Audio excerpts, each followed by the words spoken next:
Limuru 3 today exploded on the edge of the Great Rift Valley. And oh my, things will definitely never be the same again.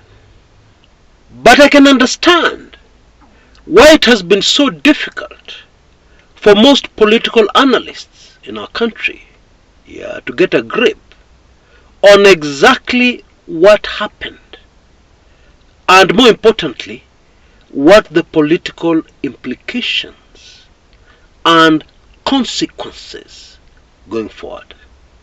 I really get it. Because to be able to do a proper analysis of Limuru 3, you would need to understand the Agikuyu community. You would need to understand where they're coming from. And you would need to understand, very important, the pain that the mountain is going through right now. But there's something else many Kenyans have not been able to grasp, which is pretty important and is relevant to all of us who are within the borders of the country called Kenya.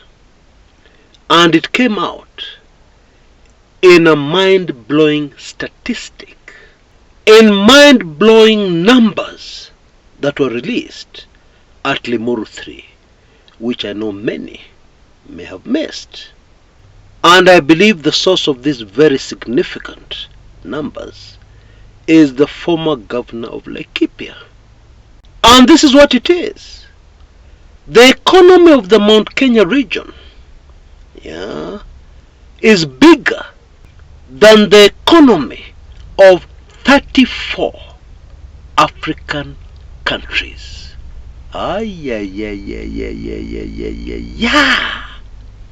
Now just think about that for a minute. That is more than half of the total of 53 African countries.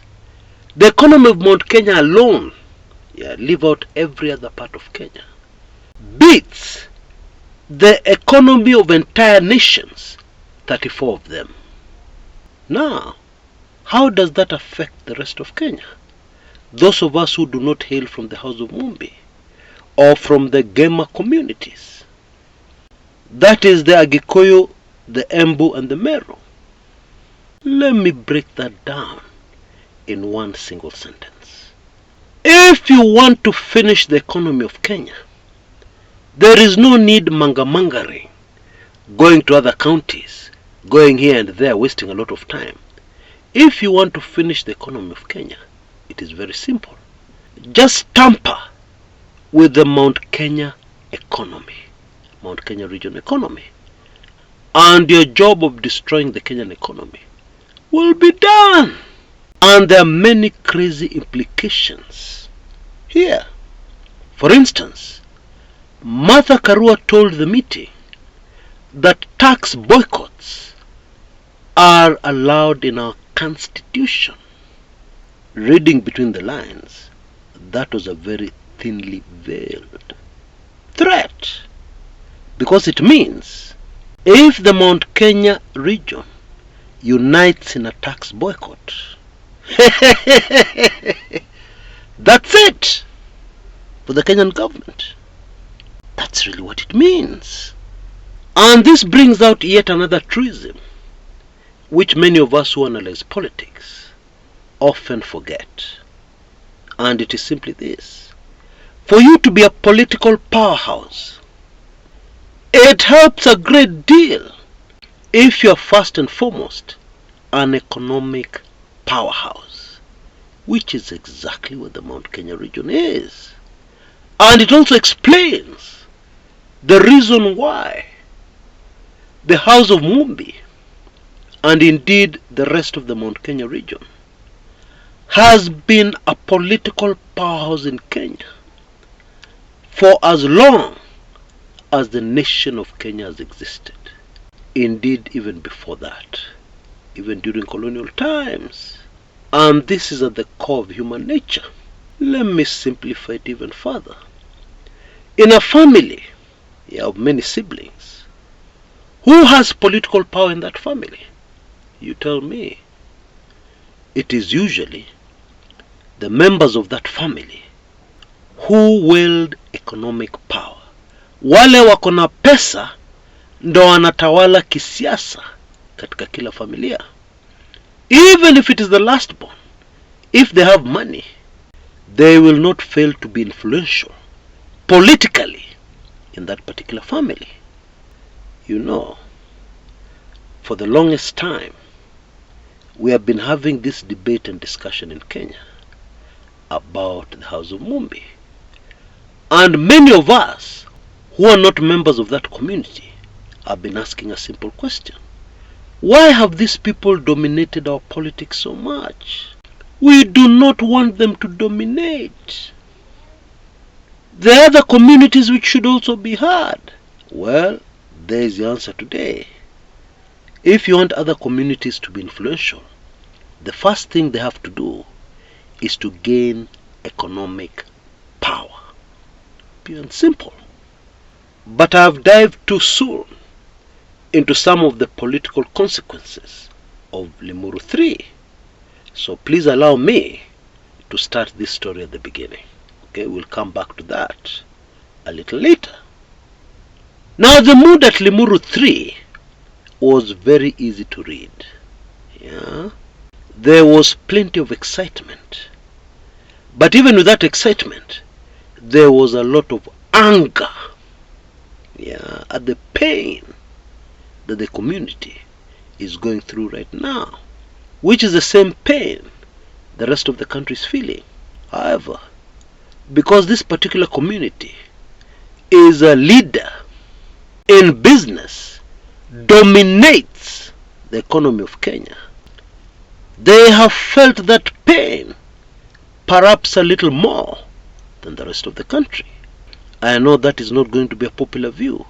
However, it is a fact. It is the reality. And to many, an acceptable truth about our country and what's going down currently. The speech by UDA parliamentarian and legislator for Githunguri, Gathoni wa Mushomba, elicited several standing ovations. Now you need to keep your eye on this lady.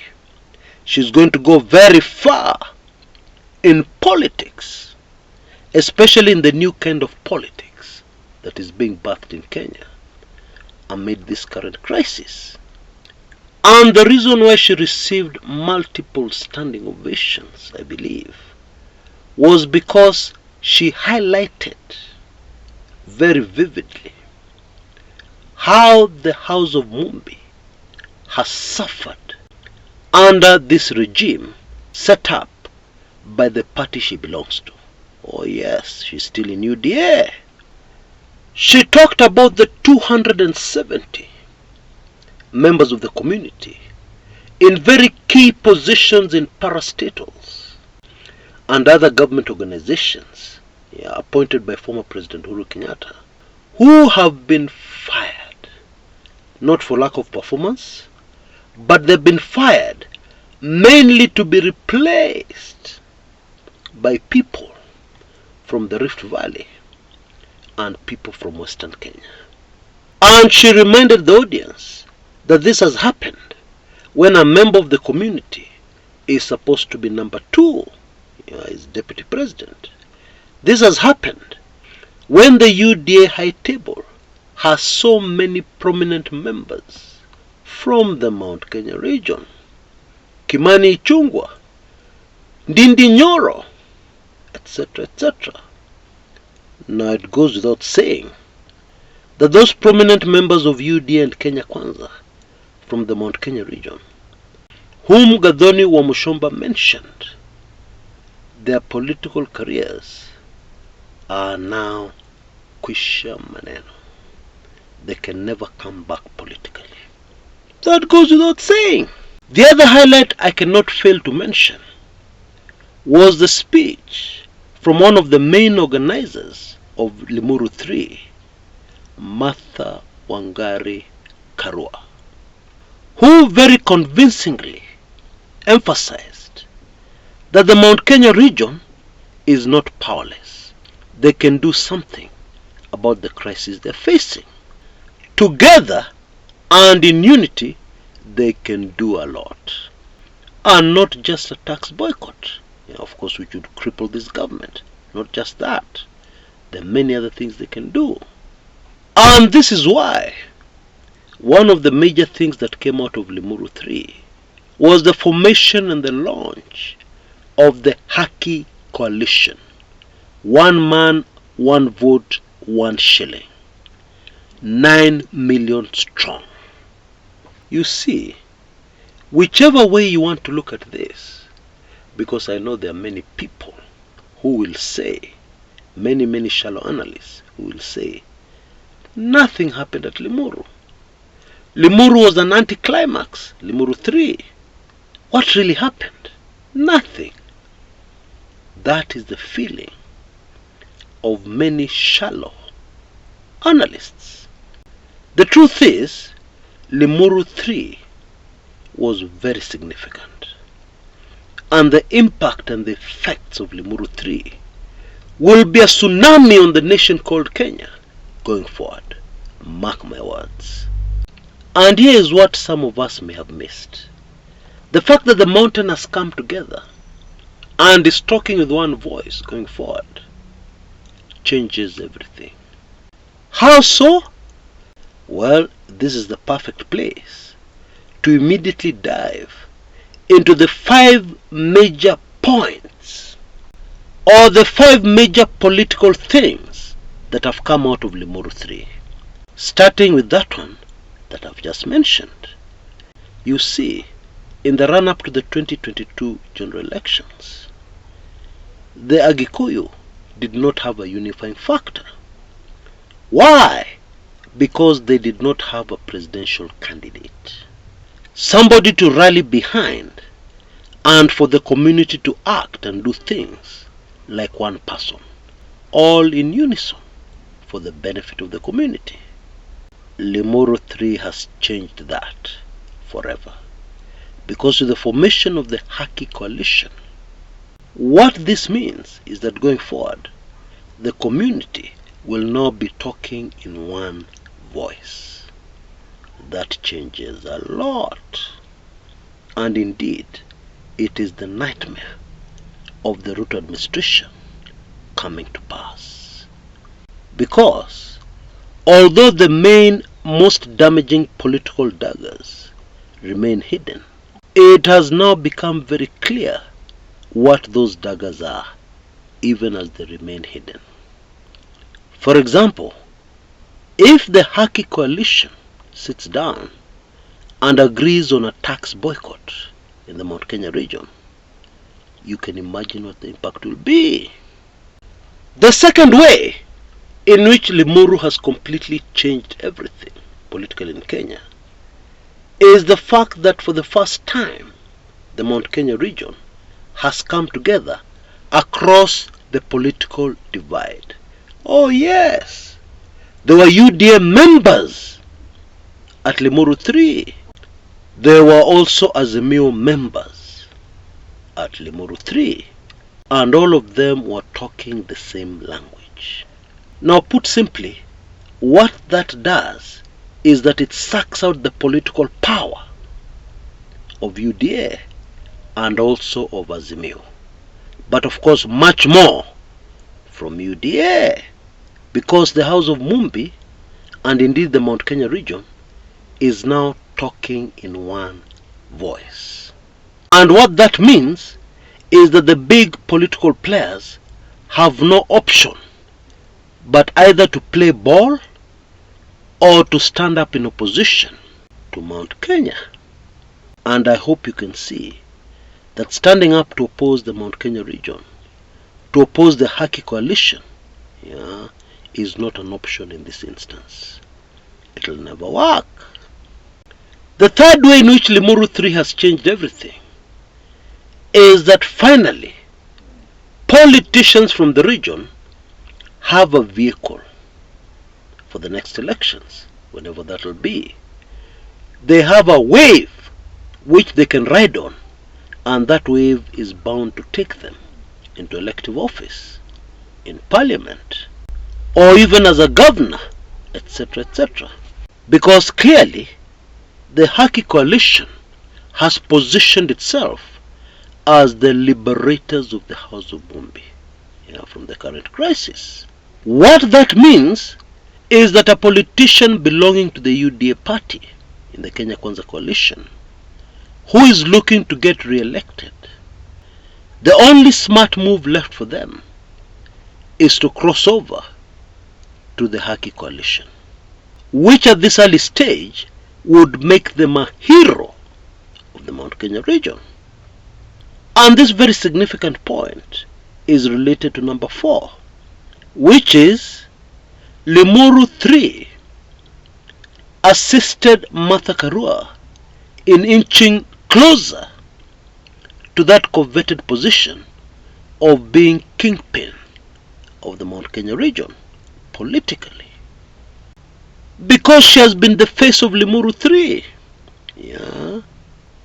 and she spoke very well at the conference, and it was clear that her message was very warmly received, which no doubt boosted her profile, and in my opinion brought her closer than she has ever been to being the kingpin of the Mount Kenya region. And finally, number 5, the dreaded 1 man, 1 shilling, 1 vote is back. This thing terrified even former President Uhuru Muigai Kenyatta. And a few months ago, President Ruto very brutally shut down this 1 man, 1 shilling, 1 vote rallying call. Well, now it is back with a vengeance, and things will never, ever be the same again. Now, admittedly, some of these points I've given you may not be very obvious or may not be very visible right now. But I can assure you that in the coming weeks and in the coming months, they will become crystal clear. And it will be easier and easier to understand why I'm insisting that after Limuru 3, things will never be the same again. Now, very quickly before I go, we have a final extension of the offer I had in my last video on the special report I prepared on the assassination of General Ogolla, our previous CDF. And this offer also includes all the past special reports, highly sensitive, that I've produced, including one that dwells on the character of William Samoei Ruto. And this particular one will help anybody understand how he managed to so easily fool the Mount Kenya region into believing him and the promises he gave before election on what he was going to do for the common man in Kenya, and indeed for those in the Mount Kenya region. Of course, many of us find it much easier to castigate and blame the House of Mumbi and to mock them for the tragic mistake they made. But believe me, it didn't just happen. Mainly it happened because of the character and the tactics of one William Samoei Ruto. And so, apart from the captivating, highly sensitive video on the General Ogolla hit, which will give you mind-blowing information, you will also be able to take in this special report on the character, tactics, and strategies that have served Ruto so well. And there's also another special report on unimaginable server secrets. The servers that have been sealed and kept away from Kenyans, that many of us believe hold election results that show a different winner from the person who was announced by Wafula Chebukati in August 2022. Now you can see details on your screens right now. Please take full advantage of this offer. in this kipindi cha Lala Salama, I'm definitely shutting down this one immediately my next video is out. So please rush to avoid disappointment. Until next time, this is Chris Kumekucha.